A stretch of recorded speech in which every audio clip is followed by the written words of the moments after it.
Hello, everyone, and welcome to our second day of the workshop. Today, we are going to talk about working with UNIX text editors. So let me share my screen with you, and you can download and follow along if you wish. Let me just put this up for you. So the slides are available on the CIS website as well as QAC website, and should also be available on the Fair Lab lab page. All right, so this is the second of a three-part workshop series, and today we're going to talk about understanding the directory tree, essential UNIX commands, and popular popular editors Emacs, Pico, and VI.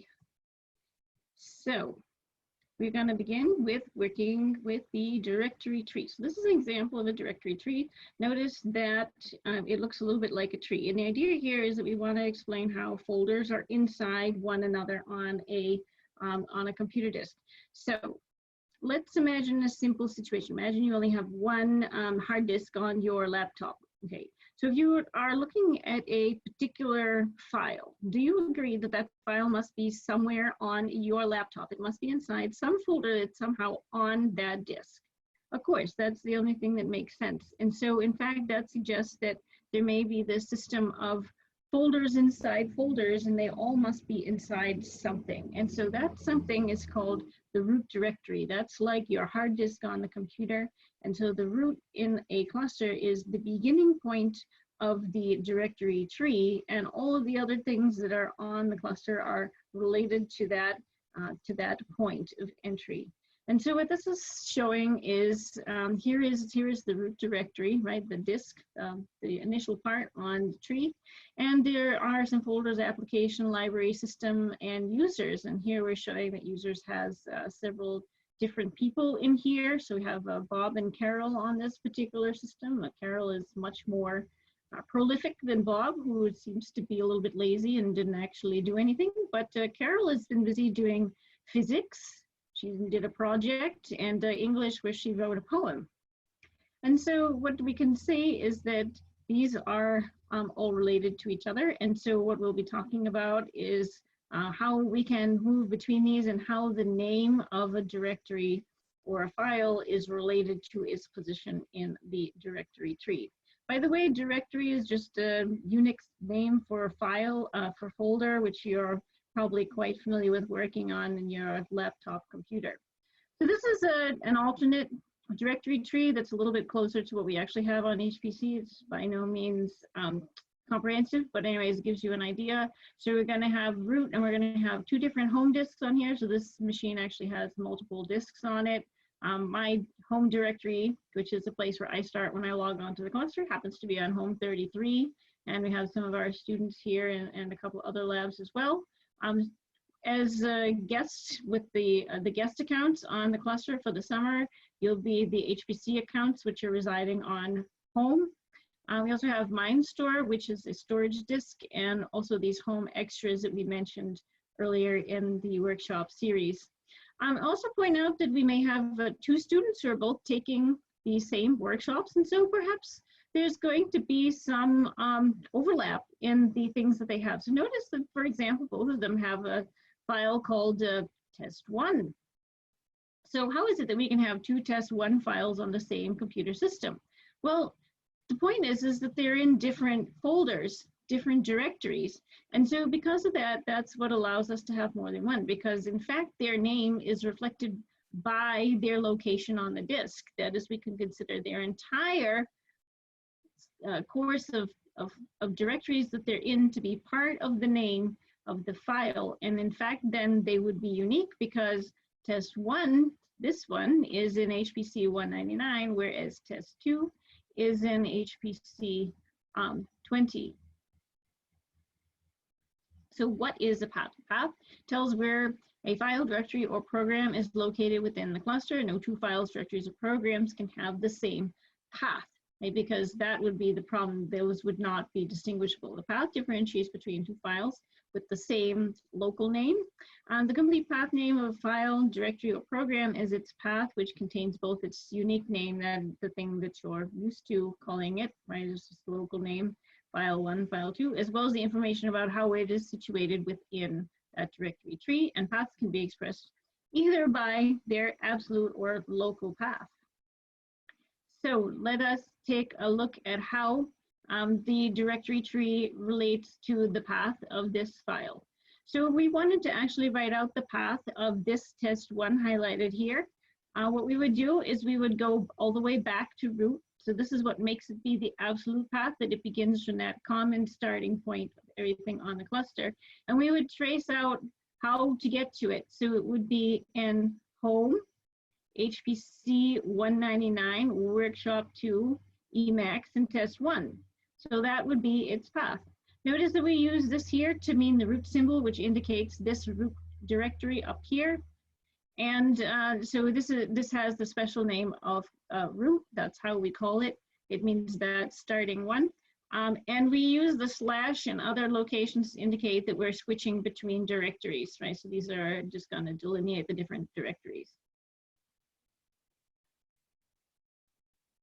We also have the relative path. And so to understand the relative path, that is basically how you can explain where two things are in relation to each other. And so there's going to be a little bit of notation that we are going to need to get familiar with to understand how we can give relative path names. So relative path explains the location of file, directory, or program from one place to another in the directory tree. We're going to use this if we want to, for example, move something or reference something that's nearby. The starting point is generally assumed to be in the current working directory.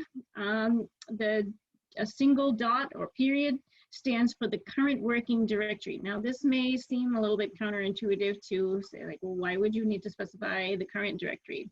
But we'll be seeing some examples of where you might want to use the dot to indicate something to you here. Like if you want to copy something here, you'll need a destination location, and you can use the dot instead of typing the entire path. So it's a sort of a shorthand.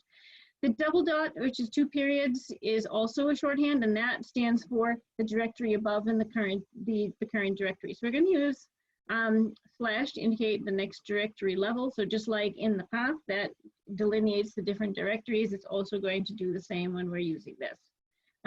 When you have nothing to the left of it, it's root, and it will begin an absolute path. So a common mistake students might make is they want to use a relative path, and they'll start with root.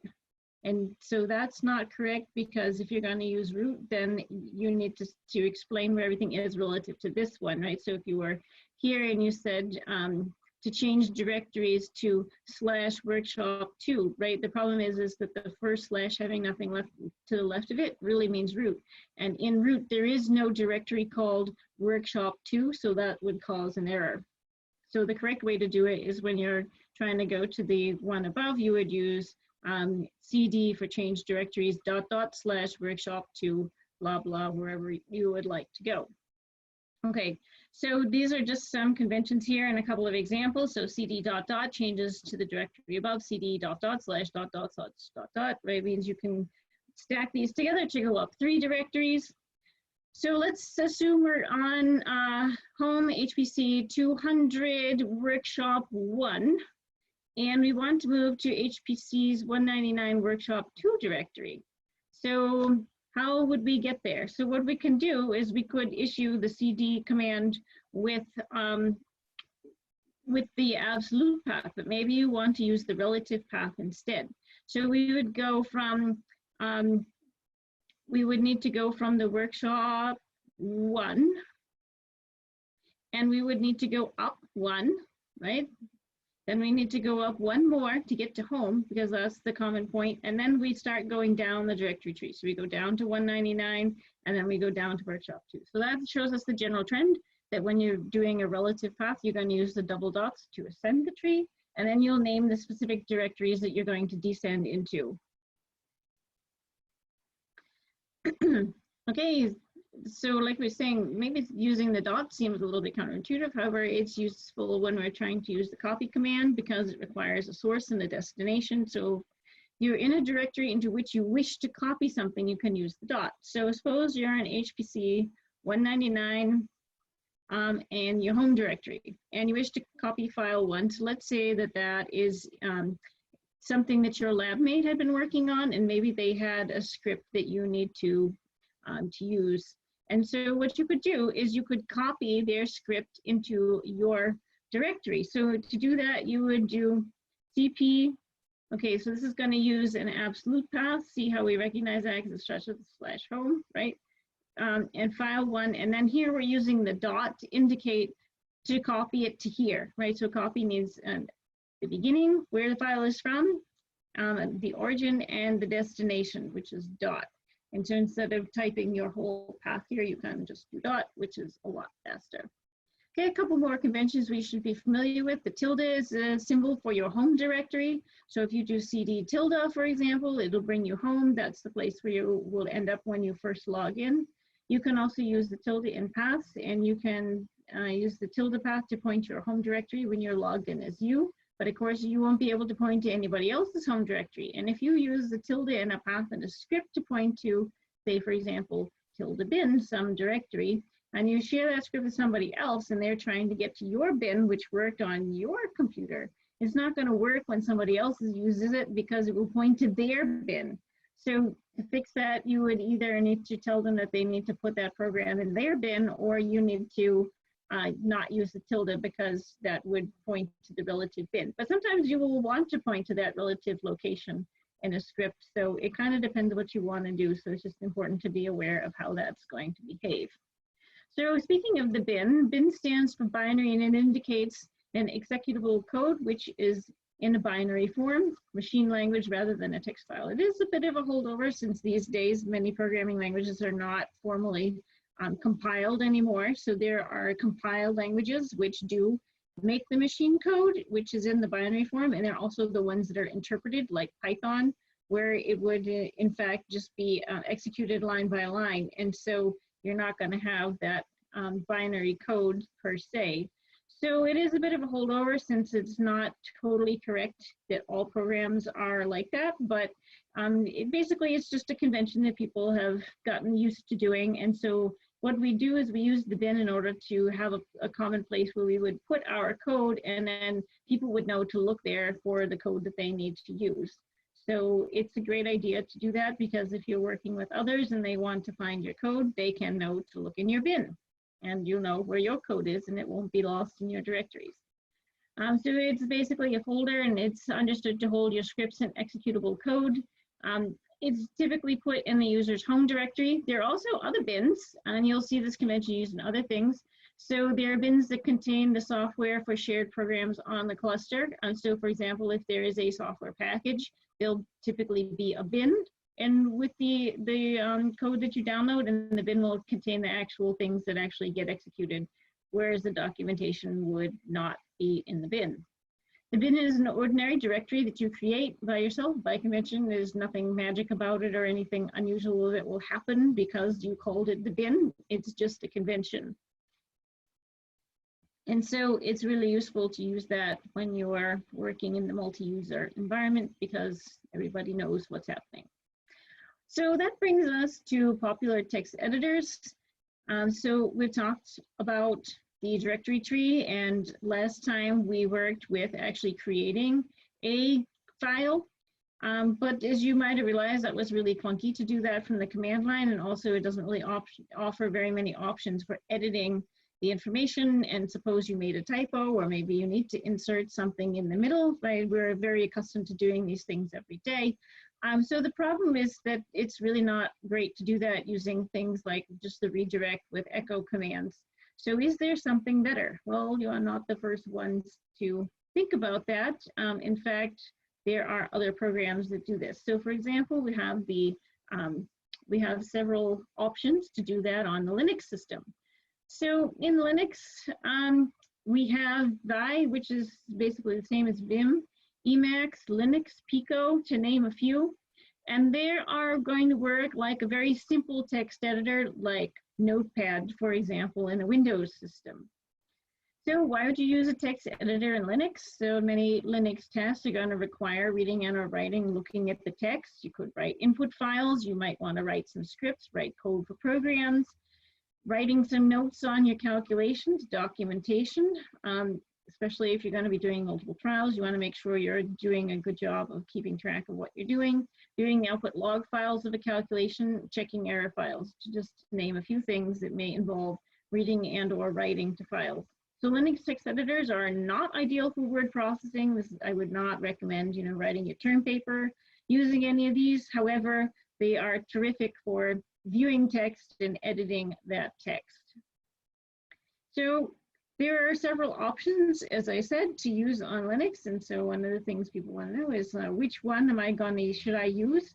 And that is really a personal choice, but there are some things to be aware of the different versions. And so I'm just going to take you through an overview of these, and then in the tutorial portion of today's workshop, you'll have the opportunity to try some out. I would recommend that you test out all the different ones and then see which one you like. Typically, students or users of a cluster even would probably choose either Vim or Emacs, and then they might go on and become a bit more proficient in their favorite text editor.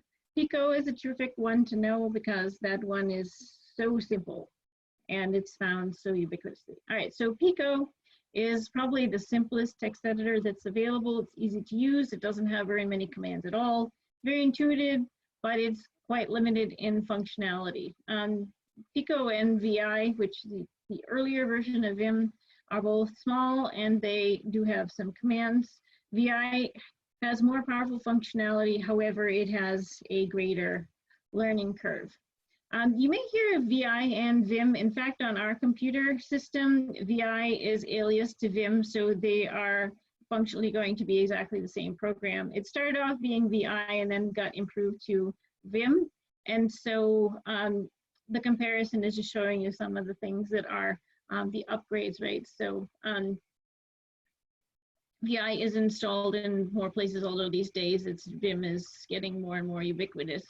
It's somewhat easier to use, but Vim is going to have all of these added functionalities. It's going to have auto-completion, spell check, comparison, merging Unicode, Vim diff, right, that's this one. Okay, regular expressions, which is searching for something based on a pattern. We're going to have scripting languages, plugin capabilities, so it can turn special colors to indicate your keywords in your various programming languages.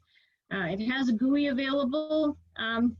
And you can also have syntax highlighting, which can be useful, again, when you're doing some programming. Vim and Emacs, I would say, are probably the two biggest contenders for popular use because they tend to be the two that are the most functional and also will allow you to do the things that you need to do. So the major differences between them, in my opinion, is really the learning curve for getting started. I would say, so Vim and Emacs are probably about equally powerful. But in order to take advantage of both of those, you are going to need to learn how to do some things. For the basic editing, Emacs is really easy to get started, but Vim is going to require that you put in a bit of effort to learn a series of keystrokes. So it's definitely very useful for occasional edits. It's very widely installed.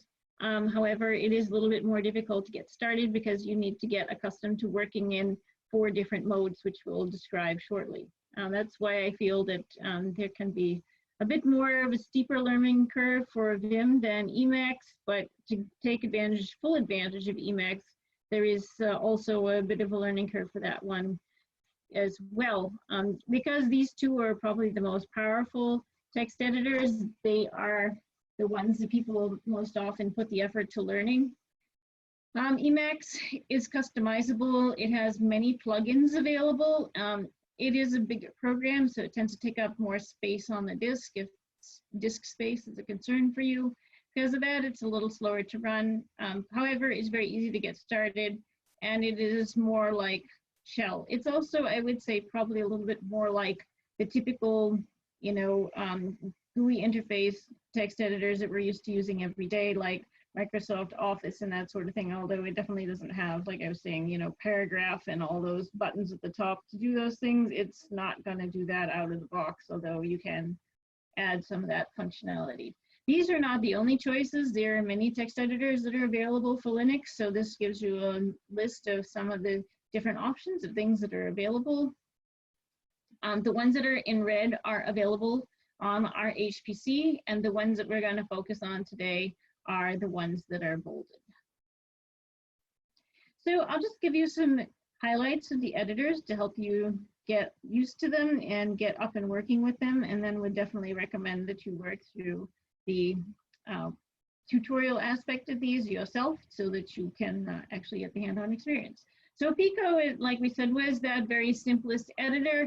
These are the commands. You see how they are displayed down at the bottom. So this ~G, ~X, right? And it tells you exactly what each command does.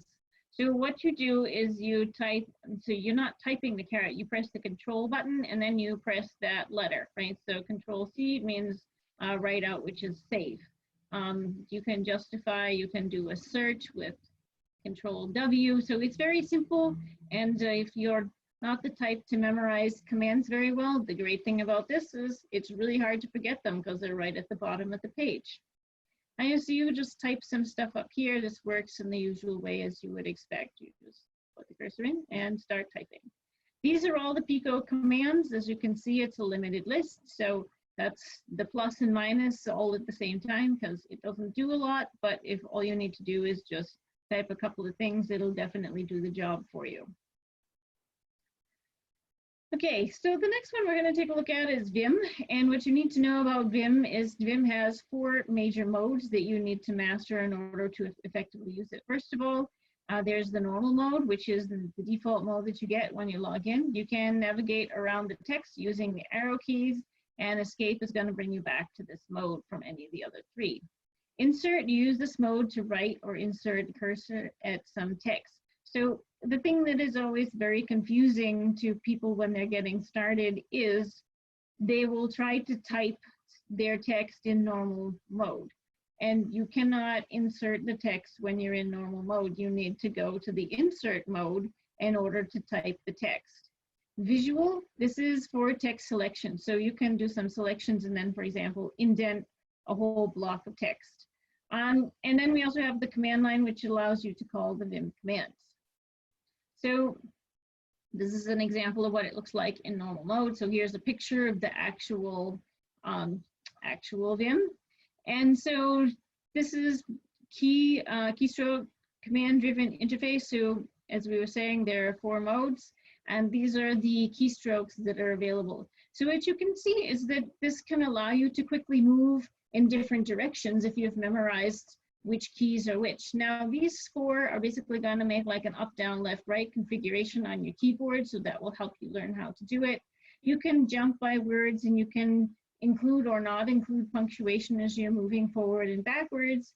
You can go to the beginning of the line, you can go to the first non-blank character of a line, end of the line, and you could go to do a command to go to a particular location in the file. So you can see that this can be a lot quicker than actually using your arrow key to go to every single place. But of course, you would need to know these codes in order to expediently use it. So this is insert mode. This is where we can actually insert text into Vim.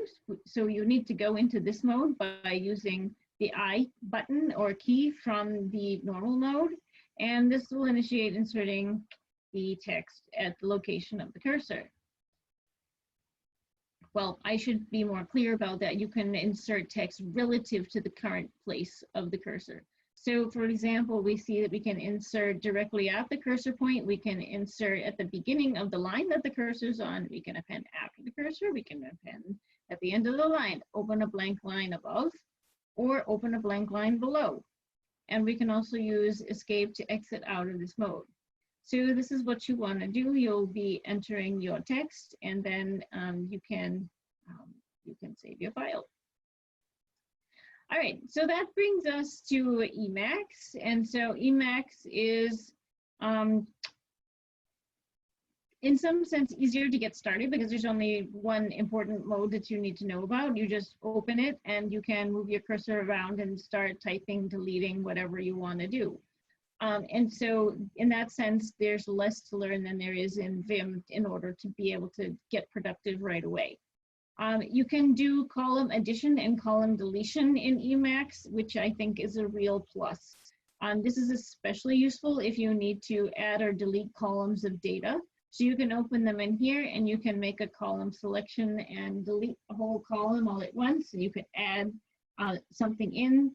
So if you have some kind of a formatted input file or something like this, where one column is all the same number, it's a lot faster to insert a column than to, move your cursor to every line and then insert whatever number you need to put there.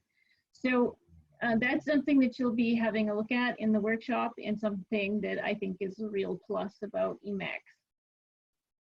You can also configure it for editing, and you can, so basically what that will do is you can load a template for a particular file program type. So say you wanted to do a Python script in here, right? You can load the template for Python, and then when your file names ends with the .py, it will know what the keywords are to highlight, and it will start showing them, and it will do the correct indentation and so forth.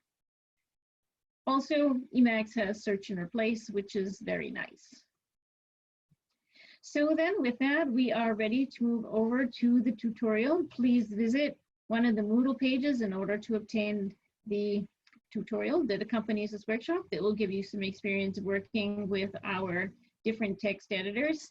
You'll be learning how to work with each of those and seeing some of the pluses and minuses of each. And like I've been saying, I would encourage you to test all of them and then see which one you think is going to be best suited for your work and for your learning style.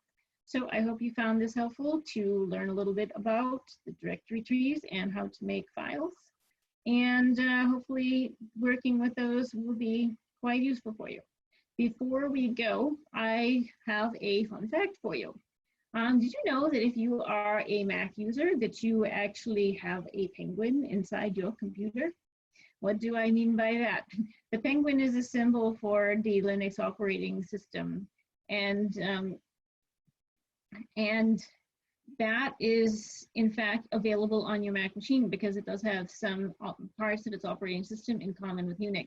So when you open your terminal, which you should already be familiar with from our discussion about SSHing, you should be able to use most all of the commands that we are learning in UNIX on your Mac. So you may wish to take advantage of that.